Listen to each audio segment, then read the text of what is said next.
بسم اللہ الرحمن الرحیم۔ میری عزیز بہنوں، بیٹیوں اور بھائیوں، خاوند کے حقوق بیان کر رہا ہوں۔ آج حدیث نمبر 33 میں آپ کو سنانے لگا ہوں۔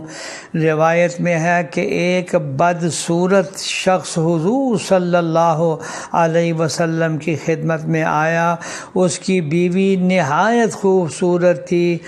حضرت صلی اللہ علیہ وسلم نے اس شخص سے پوچھا، تیری بیوی تیرے ساتھ کیا برتاؤ کرتی ہے اور تجھے کس نظر سے دیکھتی ہے؟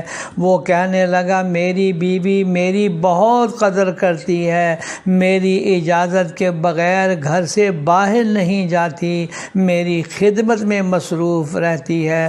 یہ سن کر آپ صلی اللہ علیہ وسلم نے فرمایا، جاؤ اس سے جا کر کہہ دو کہ وہ جنتی عورتوں میں سے ہے۔ یہ طبرانی کی روایت ہے۔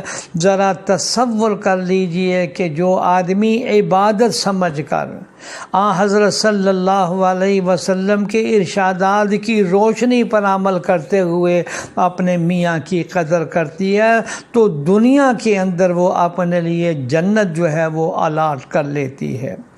حدیث نمبر 34 حضرت عبداللہ ابن عباس رضی اللہ تعالی عنہما سے روایت ہے کہ رسول اکرم صلی اللہ علیہ وسلم نے فرمایا، میری امت کی عورتوں میں سب سے افضل ترین عورت وہ ہے جو اپنے شوہر کے ساتھ حسن سلوک سے پیش آئے اور اپنے شوہر کی خواہش کے مطابق جو ہے فرما برداری کرتے رہے، سوائے ان کاموں کے کہ جو گناہ کے کام ہے۔ گناہ کے کام میں تابع داری اور بات ماننا تو جائز نہیں ہے، لیکن اگر میاں کوئی جائز کام کہے اور اس کی بات کو مان لے تو حضرت صلی اللہ علیہ وسلم فرما رہے ہیں، یہ پھر کائنات میں افضل ترین عورت کا درجہ پاتی ہے۔